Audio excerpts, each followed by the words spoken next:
Welcome, everybody. I'm Josh Berkus. I'll do quick. Hi, everyone. I'm Priyanka Saggu. I'm Sandeep Kanabar, and I work with NortonLifeLock as a lead software engineer. Okay. If you need captioning or translation for the session, it's the link from there. Okay, so we're going to be talking about inclusiveness, and we're trying to cover a lot of bases here. So this session is going to both have stuff for people who are already involved in a cloud native project. How many people here are already contributing to a cloud native project? Oh, most of our folks, right. So people already involved in a project, but also people who are not yet involved in a project, right? And we'll talk a little bit about inclusiveness, goals and issues and practices for everyone. First, I actually want to talk about something for your projects, which is why inclusiveness is important, why it really matters, and why you should not only think about it, but you should actually do something about it. And the big thing is we need new contributors. I don't care which project you work on. I don't know a single project that does not need new contributors. We actually, in Kubernetes, just a couple of weeks ago, we did our updates of our list of org members, and these are people who are accredited org members and are able to have special rights on GitHub, and removed dozens of people, including like this particular snapshot. Every one of these people that's being removed was a major contributor to Kubernetes 112. 3 people on this that are being removed here are former release leads for Kubernetes, because things happen in people's lives. They move on to other stuff, and they leave, and they need to be replaced in the project. And we can't look in just one place for those replacements. Like, let's talk about geographic inclusiveness, right? Since I'm here in India, right? I flew whatever it is, 8,000, 12,000 kilometers to get here. Took an entire day. And one of the things you look at here, right, is if you look at who's currently contributing to open source, it's still led by the US. But it's led by the US at 18%, right? Which leaves a lot of contributors from other countries.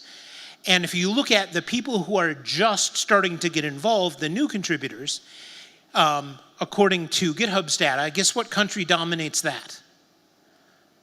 Yeah, it's the country I'm currently standing in. That's why I spent an entire day on airplanes and in airports in order to get here, right? Because that is important, and those people need to be included or your project will not grow.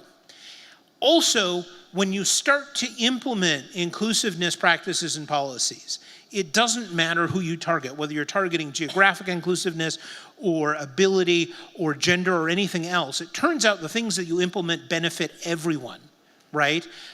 New people feeling welcome and enabled, people having the ability to participate and to self-start and other things, having opportunities to advance to project leadership, figuring out the issues around time zones and async participation, and being as open and transparent as possible. These things turn out to benefit everybody, even if you do them for inclusiveness.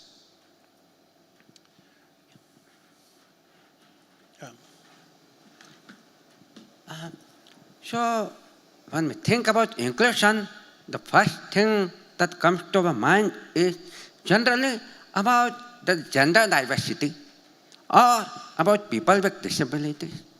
But inclusion is actually multidimensional.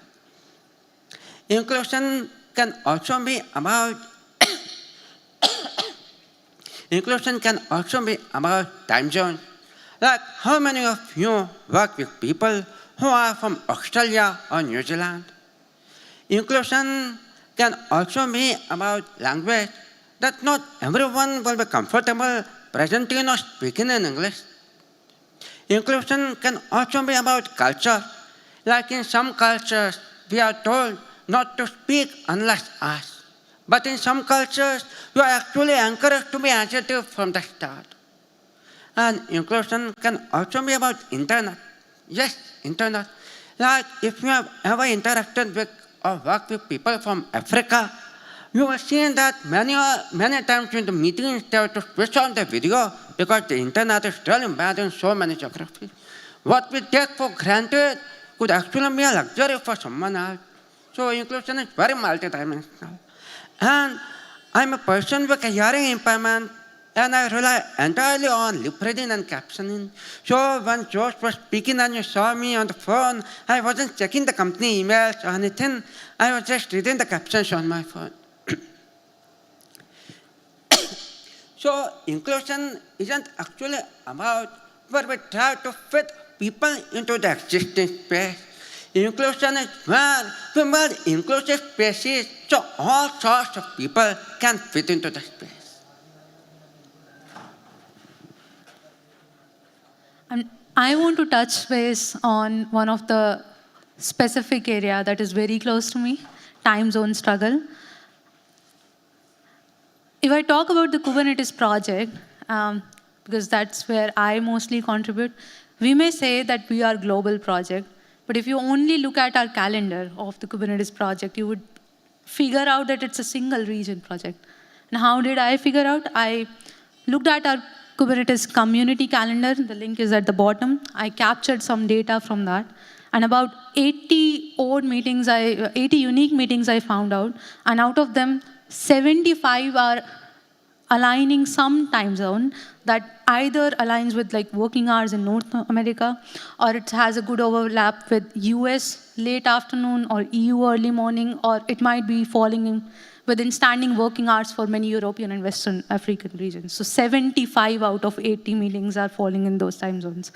Only 5 we have which falls outside those time zones, and even out of those 5, we have 0 which falls in any of the Oceania region. So there is 0 meeting we have which falls with the standard working time that aligns with New Zealand or Australia. Only 2 that matches India, Pakistan, and UAE. So that's the state we are in. So I'm not saying that it's about just meeting timings or meeting time zones, but time zone struggle is more about, with these meetings, who has the consistent opportunities to build trust, speak regularly, and be recognized. I'm from India. I have joined meetings at midnight. I have joined them at 6 a.m. in the morning. And I can tell by experience that's very hard to sustain. So I do join them when I need to join them. And when I join them infrequently, I'm often a new face in the room. That means I miss out on shared context, and I'm not able to build relationships. Even when we have alternate time meetings, which are scheduled by people in the project, they often struggle because the original meeting remains the center of influence. That's where the decisions are being made, and that's where the leadership sits. So as a result, many people, even if the meetings are falling in odd time zones, they end up joining those main calls only. And then there is a real burnout when you are trying to get visibility, losing your sleep. All of this creates an invisible wall because time zone then becomes a filter for who is seen, who is being heard, and then who will eventually be getting promoted. So what we are risking here is we are missing out on valuable skills and contributions and perspectives unless we make more space, more intentionally. I have been part of the release team, Kubernetes release team for a while, and when I was a Kubernetes 131 Emeritus advisor, I saw that problem in the space. And what we did was we introduced a weekly release team meeting, which was paired with the main call, the US time zone call. And that was a big shift because we did not have a call that, let's say, Oceania people were even able to join at any point of time. And we got a lot of good feedback. People, for the first time, said the management team created an additional meeting time in APAC time zone. And for the first time, APAC, New Zealand people were joined to participate in any call that was convenient. And when I say that, means they are not joining a call at 3 a.m. or 4 a.m. in the morning. There were people who felt that we started APAC calls, but they were not given the same importance as still the US and the EU equivalent meetings were given. But then other people felt that those meetings were important and they felt more inclusivity after that. And now for APAC people, it was more feasible to join. And that is a real feedback. I really took that from a survey. People mentioned that they were able to join meetings without sacrificing their health. The same thing still stands today. We are in Kubernetes 134 release cycle. The release team meetings still run those weekly meetings, the weekly APAC-friendly meetings. And you know what? The reason also is because we have a release lead today who is from an APAC time zone. We have a lot of release lead shadows who are from APAC time zone and a lot of contributors. So we have a lot of APAC presence that is also adding to those meetings being successful. And we did not stop there. I am part of the SIG Contribex, one of the SIGs in Kubernetes project, and we brought that same learning back to SIG Contribex. We introduced an APAC-friendly SIG Contribex call last year. By July 2025, we finished successful 21 sessions, and every call received about 4 to 5 participants on average, with 1 new contributor joining. All of this is not easy. And the same thing does not work everywhere. SIG release, for example, had a model of dual meeting. And the dual meeting model did not work because for them, they struggled with decision making. But I know this is not easy. It is very, very important. So I have some things that I want to share which are worth pondering. Inclusion takes patience and perseverance. Are we willing to slow down so that more people can participate meaningfully? All those alternate time meetings, I know by experience because I run the SIG Contribex calls, they need time to grow, and you have to show up on those meetings, even when early attendance is low. Async first today is not a just helpful thing to have, it is essential.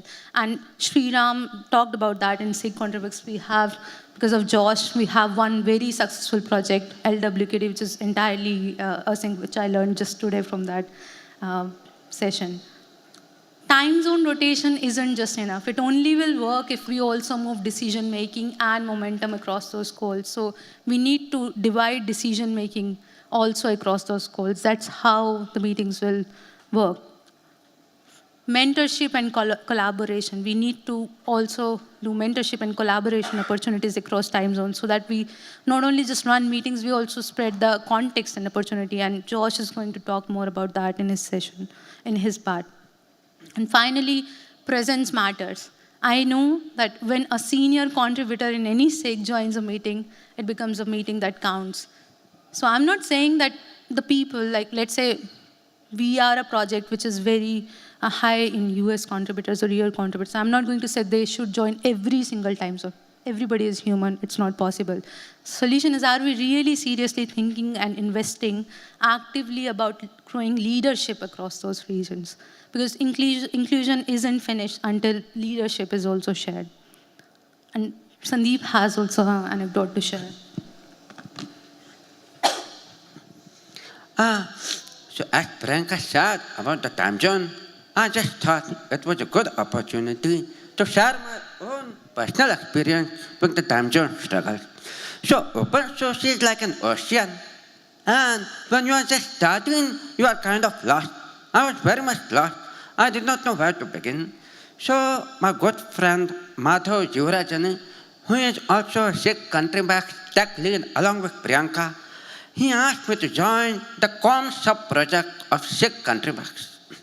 Now, the COM sub-project was being led and is still being led by Kathleen and Chris, who are excellent leads. But the problem is, the 8 a.m. Pacific time Friday morning, that means 8:30 p.m. India time. Now, one part of me was passionate about joining open source. The other part of me was exhausted after a full week. So, every Friday when I joined it, it was a battle. Should I join or should I skip? Because this was about doing away with family time to join and contribute to open source. But thankfully, the passionate mind won, and I consistently attended for 6 months. But it took away like a lot of family time. So I'm so much thankful to Priyanka for starting the meeting in an APAC-friendly time zone. The Chaos Asia. This is probably one of the only meetings that has an IST time. So much so that when I saw the GitHub page, I thought there was a bug and it should have been PST. And then I ran the Asia and I realized, no, it is not a bug. It is actually correct. So if you want to join it, you are most welcome to join it. And lastly, so today there was like a maintenance session from 120 to 320. So long, because like probably we are like a small KubeCon, we just had a maintenance session. Now actually there is actually a maintenance summit, which before was known as the Kubernetes Contributor Summit. So like George has been a long-standing advocate of the Kubernetes Contributor Summit. It is a summit by the contributors, for the contributors, of the contributors. So when I was working in the ComSub project, my lead Kathleen asked me if I would like to be a shadow for the contributor summit. I had no idea what a shadow means, but I just signed up because I had faith in her. And working with her, I had the most wonderful experience of asynchronous communication. So she prepared 2 documents. One document was the role of shadows, the roles and the responsibilities. And the second document was dividing the work between the shadows. We did not have a single meeting at all. No Zoom meeting, nothing. Totally async work. And I sent about 60 emails related to the summit. I was burned out, but it was such a wonderful learning opportunity. It gave me a panoramic view of the entire summit landscape, of the CNCF ecosystem. I got to know so many wonderful people. And at the end of that, both Priyanka and I, both of us got the job for the Carry Water Award. So patience and persistence definitely pays off in open source. Just stick around. And I'll just go over this section also very quickly, but the difficulty of speaking up. So that's another problem we have, or a thing we have. I would not call it a problem. I'll give you a scenario. What makes it hard to speak up? And among the audience, imagine yourself. Have you ever been in a room where everyone else seems to know each other, and then there is some conversation going on, it's so fast that you can't find a way in? Now add to that scenario a language barrier, a 12-hour time difference, the fear of sounding wrong or new, and then worry about your accent, grammar, or being misunderstood. That's actually what some contributors experience on a day-to-day basis. Even I have felt that in my early journey. And why is that the case? Because speaking up is not a universal default. Open source communities are global, but everybody involved communicates differently. In some cultures, speaking up is expected and encouraged. In others, like many parts of APAC, people wait to be invited first because for them, speaking out feels like you are overstepping. So how can we, as existing contributors, create space for more voices? Invite input. When you are asking somebody for input, pause and give time for people to respond. Celebrate first-time contributors. Even any small contributions they are making, celebrate that. Share clear agendas. For example, for meetings, set up agendas, set up goals, set up decisions so that people can prepare in advance. Not only answer people, but also normalize asking questions. And to leaders, show that it's okay to be unsure and slow. And a lot of it we have already talked about, but encourage written participation. And none of this is an exhaustive list. Only thing I would say is stay open, because openness matters more than action. There are more. If you, as new contributors, if you want to make your voice heard, what you should do, speak up. When you are asked, or when you are invited to speak up, speak up. For example, in many meetings, we have, actually every Kubernetes meeting, our template says, ask people for introduction, do check-ins.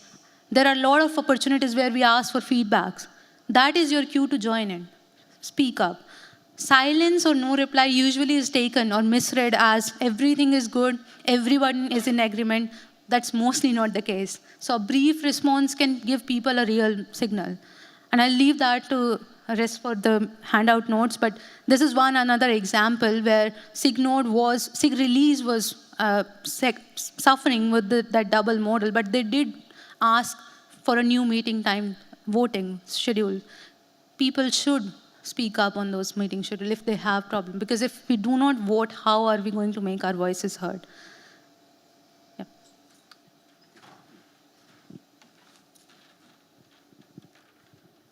Look, this is going to be like a very short one.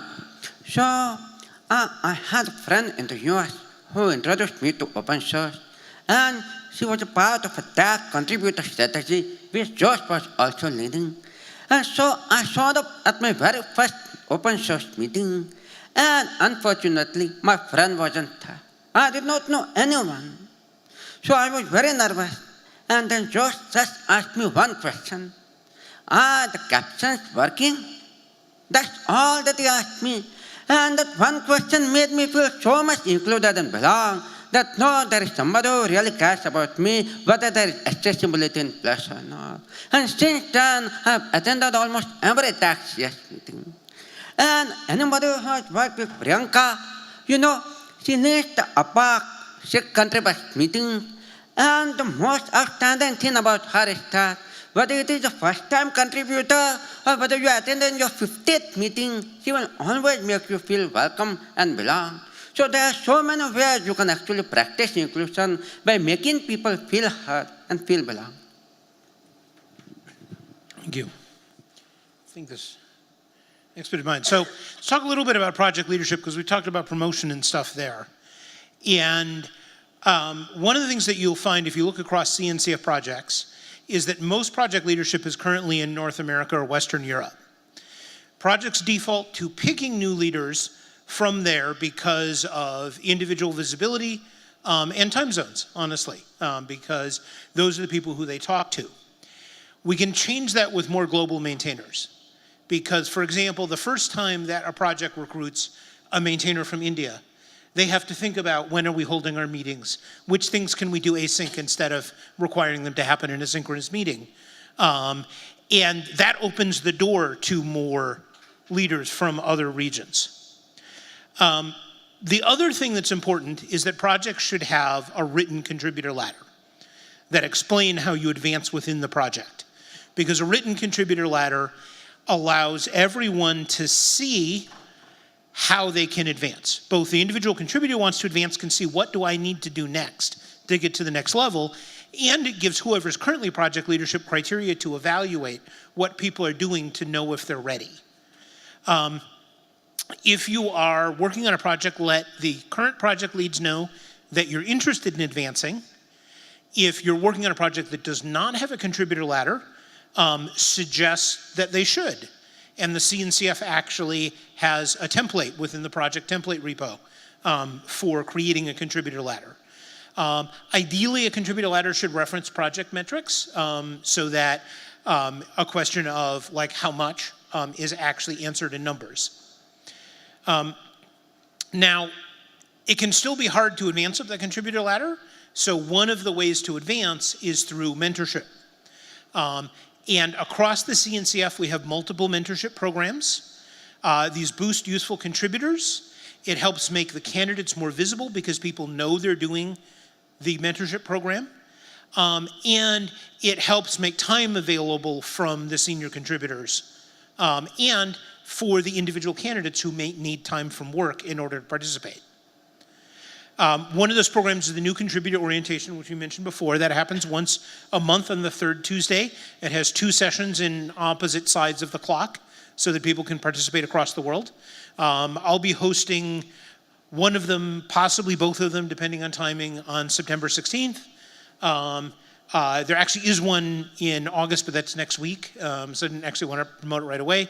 So if somebody is interested in getting started contributing to Kubernetes, that is a great way to get started. And I also encourage other projects to have something similar, like maybe not as often as Kubernetes, but quarterly, something. And because it is online and at a published repeating time, it makes it easier for people to participate.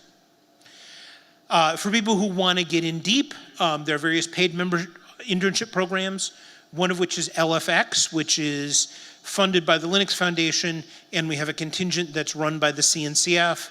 It happens quarterly. It's a very competitive application because people are getting paid, but there's a couple of dozen projects every cycle across CNCF projects. You get paid for 3 months. You're expected to work at least half-time on it. And one of the great things of the project is this is a good route because over the history of participating in LFX, we've had 11 or 12 new project maintainers that came up through that program. Also, many projects and Kubernetes SIGs run what are called mentorship cohorts, usually because what they're looking for is to advance people. They're looking for people who are already contributors who want to move up to being a reviewer or an approver or something else, and need to go through what's required for that. Like right now, we're actually running one for etcd, and I'm mentoring a couple of potential documentation approvers, because we need more people reviewing and approving documentation. These are scattered all across the projects and SIGs and that sort of thing, so there isn't really a fixed schedule. Look for announcements for cohorts, particularly within a project that you already contribute to.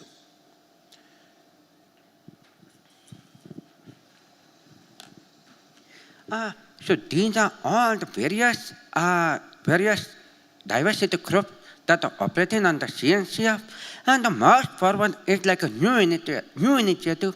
So you may not be able to search it in Google because it is still work in progress, but all of the Slack channels are active, and you can join any group that you want. And the Deep Truth is basically the group about Black and indigenous people of color. And the Friends of Dorothy is about LGBTQ folks. The one thing that I want to say is that not all disabilities are visible. There are many disabilities which are invisible as well.